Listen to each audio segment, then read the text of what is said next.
Hello.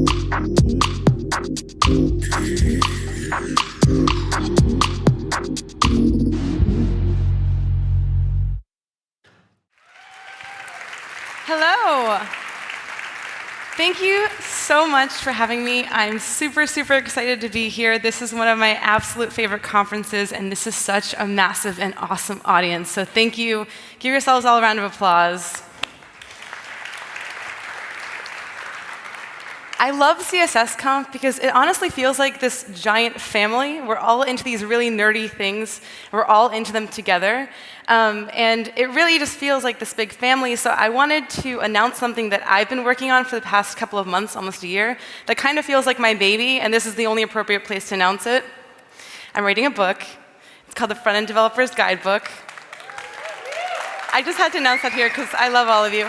So this is about front-end development, everything from soft skills like how to learn about side projects, how to make time, to technical skills, all the foundations, also internationalization, SEO, accessibility, performance, all those things. So I've been doing that for a while. I'm working with the publisher, it's smashing, and it'll be out soon. There's a lot of practical stuff in this book, but in this talk, we'll flip that over and we'll end this conference with more of a party mode. We're going to write a CSS game. But don't worry, we'll go over some things for you to learn. We'll talk about Sass data structures. There's going to be a lot of Sass involved in this. We heard some really good talks about CSS and JavaScript. This is going to be writing functional programs inside of Sass itself. So we're going to kind of flip that script a bit. We're going to do some pixel art. We're actually going to create some generative pixel art based on things that we're writing individually inside of Sass. So that'll be some fun. We'll do some functions and loops. We'll talk about grid very briefly. We'll learn about some pointer events, CSS animation, and basically how to crash a web browser. Because none of these things are really great for production, but they're great for making games, for having fun, for experimenting with CSS. So let's meet our cast. Have you seen these people around? These are our lovely organizers and MCs here today. And I wanted to kind of bring them in the game. I wanted to give them high fives for the awesome job that they did putting this together. I was also inspired by Mario, so I thought maybe I could get the cast of our game, put them into Mario, and make some magic happen. So we're going to do that. I brought them into Illustrator first, and I mapped out pixel by pixel exactly what I wanted them to look like, and I translated them into maps. So we have Polly, Kevin, Tim, Christina, we got Jessica. And once this is all said and done, if all works out well, we will have created the CSSconf high fives game. Oh gosh, this is going a little crazy.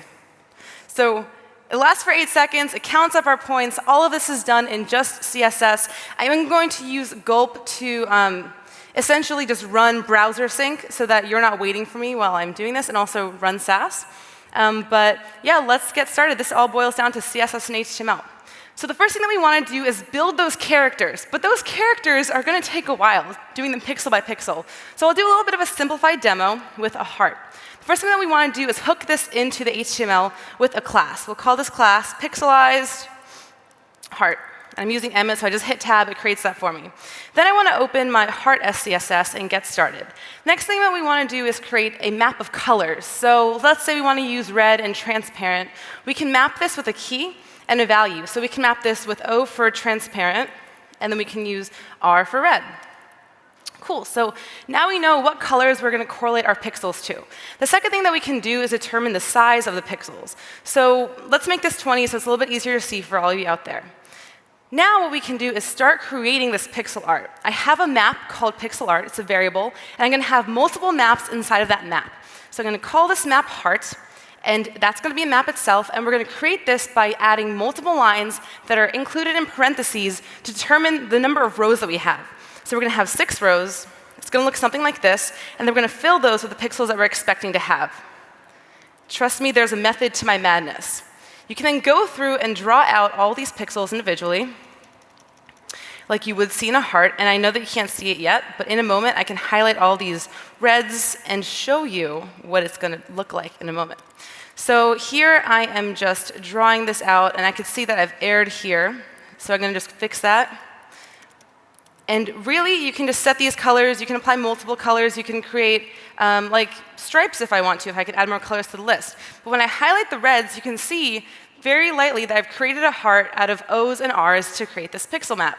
So we have our heart pixel map, but now we need to read through this entire map to pull out those pixels. What we're going to be using here is box shadow, because box shadow is really easy to hack, and it allows us to give an unlimited number of arguments in the property list itself. So we can have an unlimited number of arguments, and we can place them based on an x and y coordinates from the top left as pixel values. So let's just make this. Let's write that function, because we can write functions in Sass. So inside of here, I'm going to say, we first are going to generate the shadow list. So we can create an empty string to begin with, and we'll fill that as we go. And then we're going to also need to get the rows. So as I mentioned earlier, the rows is going to be the length of the matrix. Since we have 6 of these, 1, 2, 3, 4, 5, 6 going down, that's going to then denote the rows for our entire matrix. Now we can iterate through those rows to get the actual row number. So in Sass, we can also use a for loop. At for, row from 1 through the number of rows here. So here I'm going to use rows, that variable that we just set. I'm going to set that row number, so it's just going to be row num. And then we can use the nth value to pull that in. So the nth value of the matrix and the row. So now we know what the actual row number is that we have landed on. Now we can go through that again and get the column number. So the column is going to be at for col from 1 through the length of the row number, because that means that we're going to go through all 9 values that are in that row and get the column value. And finally, we can see where the dot is. So from that, we can see that the dot is the nth value of the row number in the column. So now we know if we are on an R or an O value. Once we have that, we can start building this shadow list that we have. So the shadow list then becomes the shadow list. This is how you append in Sass, plus the values that we're pulling from here. So we can get the x position by using size, the pixel value that we set as 20 pixels, times the column, plus we need to have a space here for the syntax of drop shadow, plus the size times the row. And from here, we can get the color. So we also want to add another space. We want to then map get, which is how we access items inside of the map itself. We're going to access from the colors map and then use the dot value to pull in either transparent or red. Now we're converting that from an O or an R to transparent or red. We're almost done with this item in the shadow list, but next we then have to add a comma. We have to have a comma between every single item in this list, except for the very last item, because if the last item has a comma, it'll invalidate and it won't show up. So we have to do a negated if statement. So let's say at if not, col is equal to the length of row num, which means that we're at the very last item, we're at number 9. And we're at the very last row, so we can say row is equal to rows. Then we want to add a comma.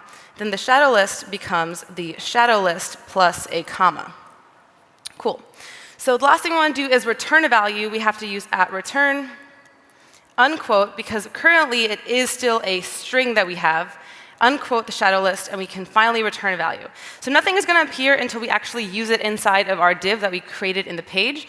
So let's make this an after pseudo element and then apply, it needs a height and a width first. So the height can be the size and the width can be the size.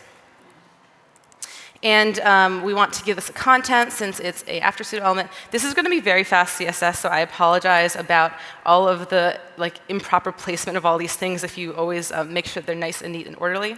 And inside the box shadow, we can use the function on the right-hand side of the property. So here we'll use our function which is called pixelize, and we need to map get because, again, the heart map is inside of another map. So we're going to map get pixel art. Pixel art is our sort of map of our maps. Map get pixel art and heart, and then we're going to send the size value, again, which is default, and it's set globally here. So once I save this, our heart will appear. It appears in the screen. I somehow didn't mess up. That's great.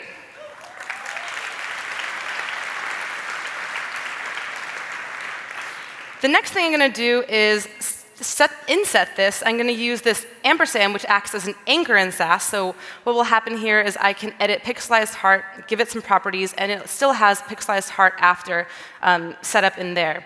I'm going to give this an outline so I can debug this. Outline 1px solid. And you can see that this element is not taking up any space on the page because we haven't given it a width or a height.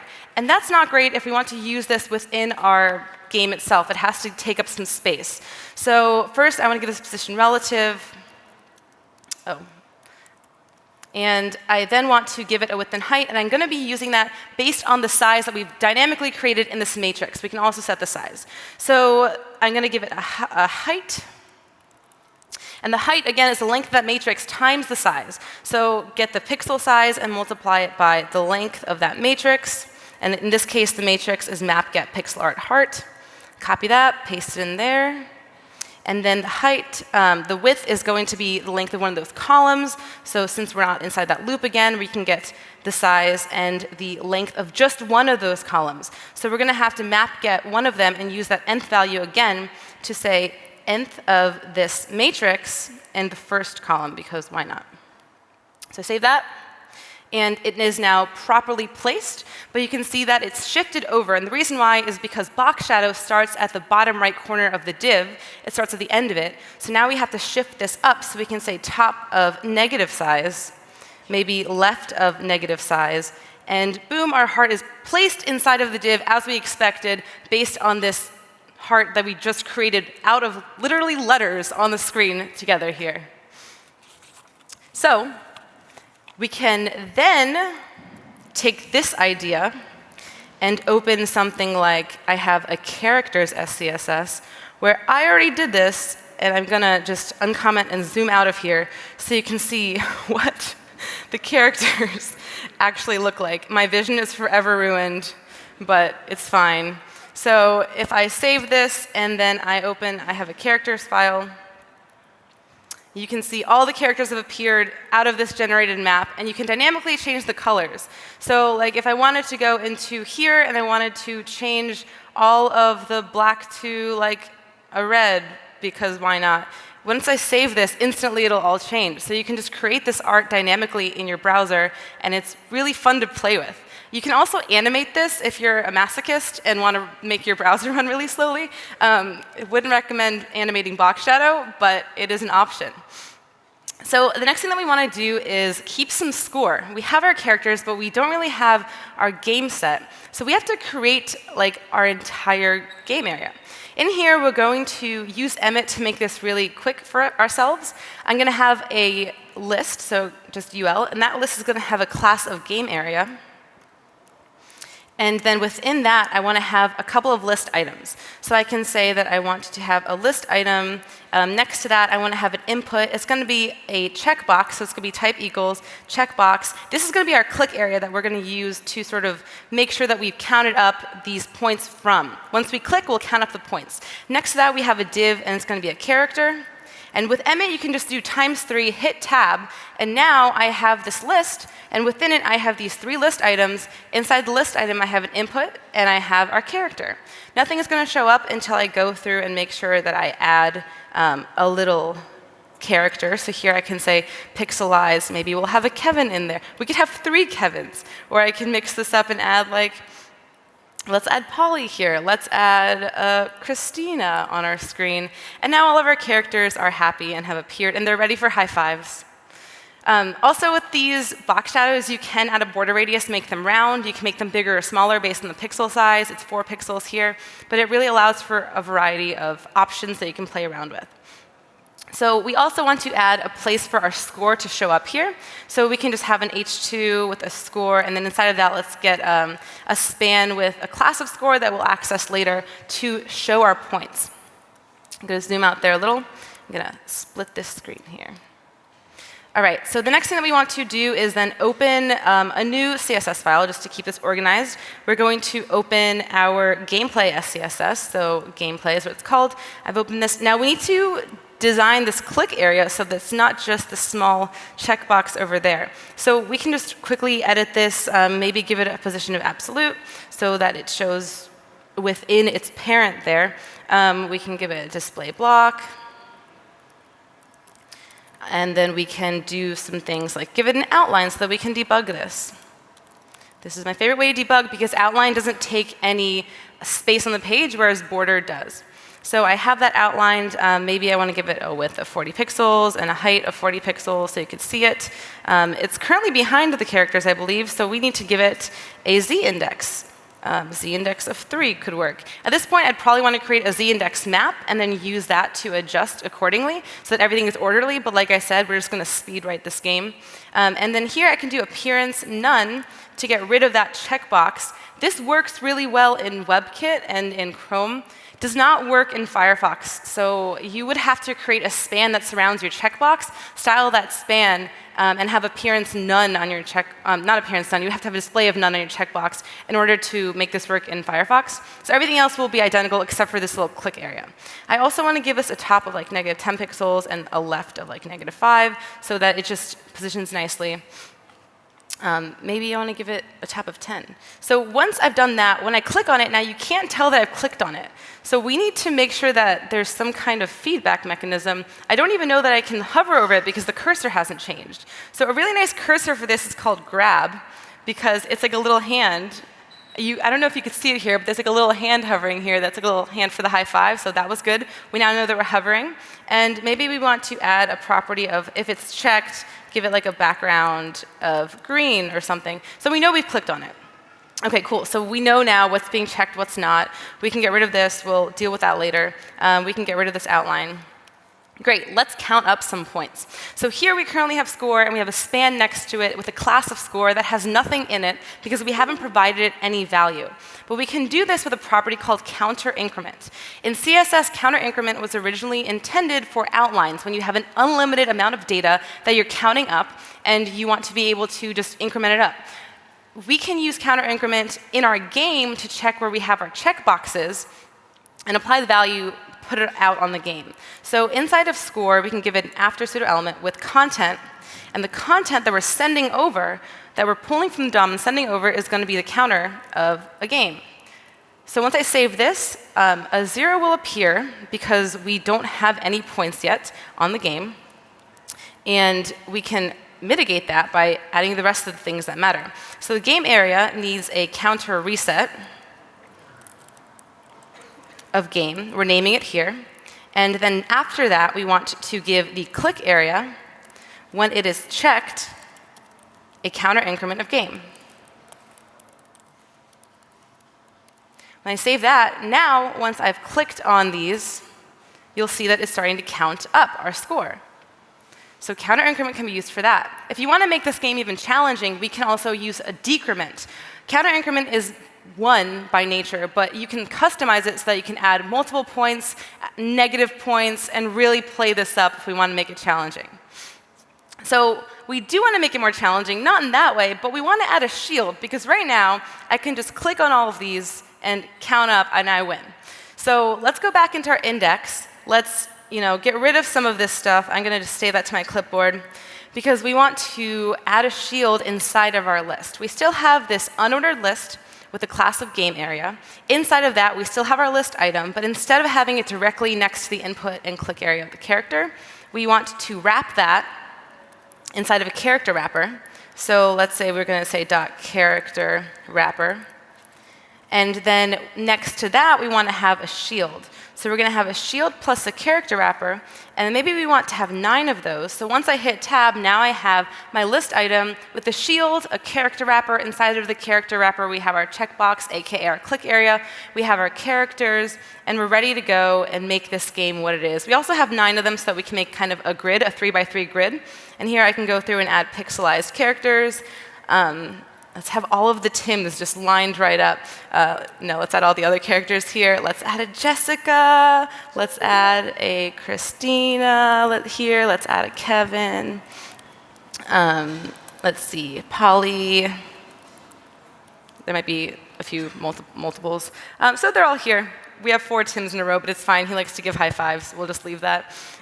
So they're all kind of on top of each other. I'm actually going to change one because it looks a little crowded. They're all on top of each other. We want to arrange them on the screen here. So we're going to use some CSS Grid. Fun. Have you all used CSS Grid? How many of you have used it? I'm seeing like a quarter of you. It's really amazing. Like, oh, it just gives me the shivers. I love CSS Grid. OK, so we have our click area, right? And the first thing that we want to do is give it a display of grid. I'm first going to style the list item so that you can see it and see what's happening here. I'm going to give it a background of Dodger blue. Unlike the papaya whip that Glenn likes, I am a Dodger blue kind of girl. So we have that color. I'm going to then go back into our grid and apply some magic. Nothing is happening yet, but when I give it a grid template, it's just automatically going to fall into place. I want that 3 by 3 grid, so I'm going to just use the fractional unit, which says take up as much of this remaining space as possible within this fractional unit. So if I use 1, it's going to all be even to each other. And then I can say I want 1, 2, 3 rows, and then I want 1, 2, 3 columns. You can also use a repeat property inside of grid to do this, but it's a little bit more clear right now if I just do 1fr, 1fr, 1fr. OK, so this isn't moving, but I'm wondering what I wrote wrong. 1fr over 1. Well, let's find out. Did I save this out? The board isn't giving me a background here either. Let's see if I spelled something wrong. What is it? Click area. You're right. It's game area. That's exactly. This is why I love you all. You're sitting in front of me. Awesome. So if I give it the correct class name, live coding, who thought something could go wrong? It appears properly as I expected. And then here I can give it a grid gap of, say, like 20 pixels. And only the space between the pixels moves. It's like magic. Nothing on the outside. We don't have to work with these like weird n values or last child hacks. It just works the way you expect it to. And now we're going to do that mysterious second biggest problem of computer science and center things. So we're going to vertically align this with display flex. We're going to do align items, center. And we're going to do justify content, center here. So once I save that, all these elements will be kind of aligned within this space. We're going to then use some margins here to center this area. We're going to give it a width of like 80 VW and a height of, say, 80 VW. And then we want to do a margin 0 auto, so it's centered on our screen and looks a little bit nicer here. Cool, we've got that. Now we have this shield. So I just pre-wrote it because it's just placement, background, width, height, absolute positioning. But we have it in front of our character, so when you click, you can't access that hand unless you go a little higher to get that score value up. We want to bring the score back into here, so let's go ahead and add that back in. And when I click up, you'll see that I can reach the hand here, but not here. So we'll need to go back into our board or our gameplay file to make this even harder, because we can still tally up these points. It's still not something that's challenging until we make it challenging. And we can do that by using some animations. So let's go back into this file and add some CSS animations. We can use keyframes to do this. We're going to say keyframes of move, because we don't have to be creative. We'll just really quickly come up with a name. I'm going to have this go from 0% to 50%, because at 50%, I'm going to have it alternate, and it's just going to go like a little bounce instead of going from 0 to 100. And I'm going to use the transform property to move this in a way that it's going to translate y to move up and down. So I'm going to say transform, translate y, and it's going to go from negative 25 pixels to 25 pixels. I'm going to apply this to both the character and the click area. This animation, which is move, I'm going to say 0.5 seconds. It's going to be forever. They're going to be jumping up at us, infinite. And it's going to be alternating for that bounce, and it's going to be moving forwards because we want the paint to move forwards. All right, going to save that. And now our characters are all jumping up at the same rate, ready to give us high fives. It is much harder now to click and to grab them while they're up there. But it's still kind of weird that our characters are all moving at the same rate here on the screen. So we can now use another for loop in Sass, but instead of doing it inside of our class, we're going to generate our classes within the for loop. So let's say at 4, we'll use I from 1 through 9, which is the number of characters that we have, you can also use a variable for this. We'll set a speed, and here we can use the Sass random function within this to create different animation durations, different speeds for our characters. So let's use random, and we'll do random times like 1.5, and then we have to add the seconds so that it knows what we're using here for the duration. So now we can say we want our list items, and we can use the nth child selector. We're going to interpolate that I variable so that we can use it within this class name, this class selector that we're creating here. And inside of that, we want to give it the speed. So here we're going to say for all the characters and all of the click areas within this list item with an nth child of 1 through 9, we are going to change up the animation duration and overwrite it to be, again, interpolating that speed variable. Hit save, and now they will all be moving at different rates. We got an excited Tim and Kevin here. Maybe I'll make this 2.5. All right, that's a little bit better.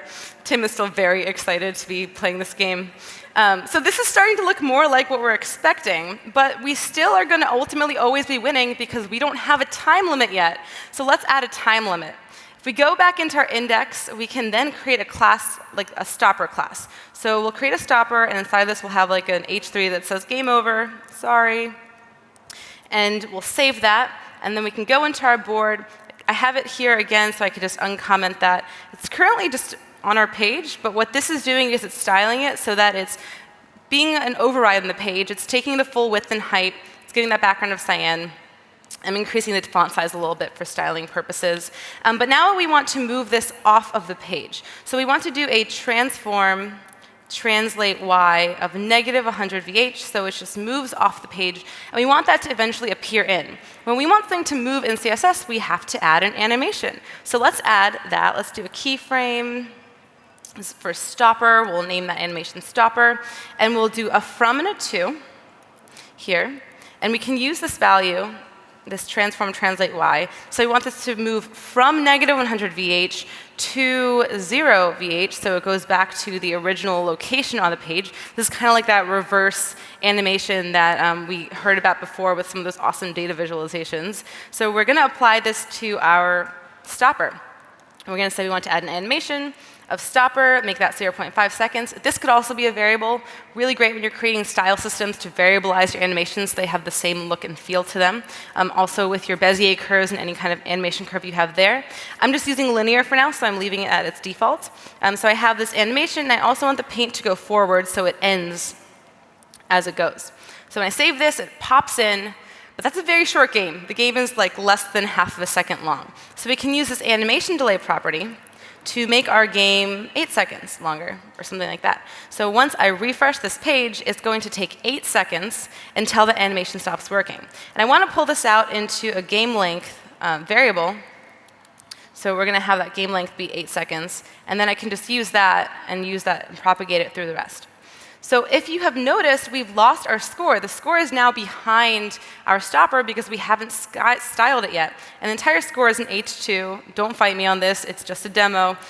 Yes, you should namespace all of these things. But we then want to style that H2 so that it appears above. We're just going to do a Z index here of 10. We are going to give it a position relative. And then we're going to also give this an animation. We want this to appear, but not from -100 to 0. We want this to appear from 0 to -50 VH, because that way it can pop in and kind of go in with this game over. So I haven't applied this yet. Oh gosh, this is at the top of the page. I need to style this. It has to be position. Oh, that's why. OK, so this needs to be score. We haven't applied this yet.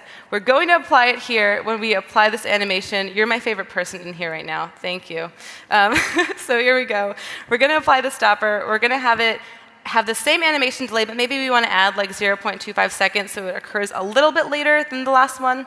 So once we play this, we'll refresh. After 8 seconds, the first one will appear after 8.25 seconds. The second one will appear, and it'll have a nice little pop-in effect for this game.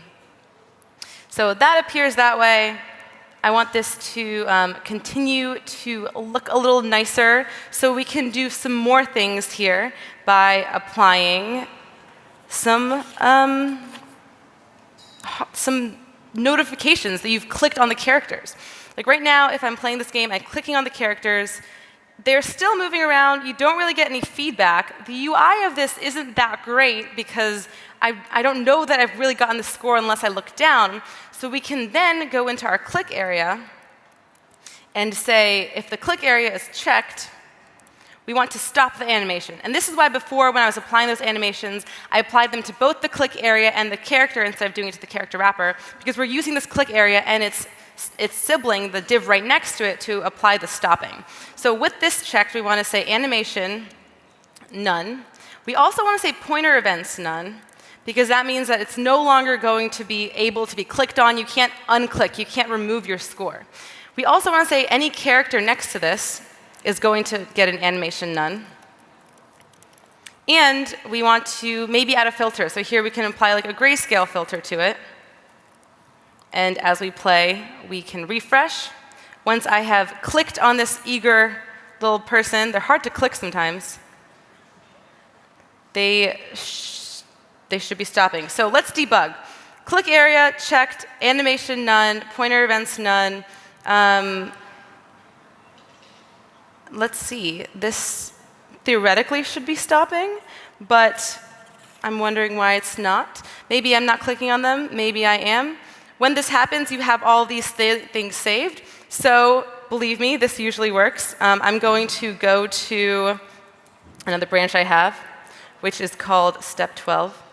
And then I'm going to hit gulp, and it's going to all be magically done for me. When I refresh, I'm going to click that, and it's stopping now. So it looks like the code is the same. I may have done some kind of strange thing.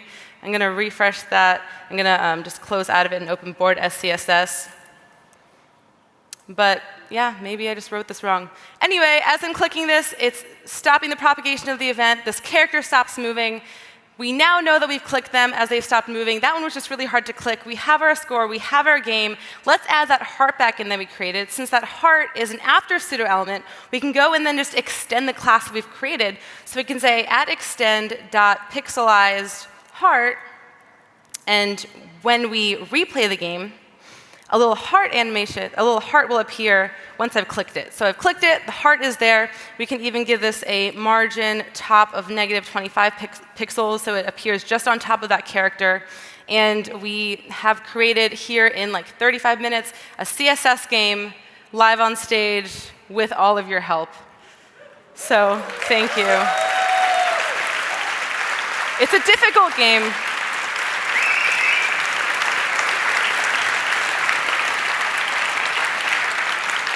So what I really wanted you to get from the talk is, while you do these things, there are so many CSS properties that you might not use for everything, but there are so many uses of them that are creative uses. If you go onto CodePen, you can find some really awesome examples of CSS games. You can even play this game if you go to this site, uni.im/CSSconf EU 2017. Post your high score. Let's see how you do. You can also fork this from CodePen and make your own game. You can improve it. You can build upon it. You can play it, and you can make it even better with some of those awesome things that we've learned today. Thank you so much for having me, and thanks for making the web fun and beautiful. OK. Enjoy.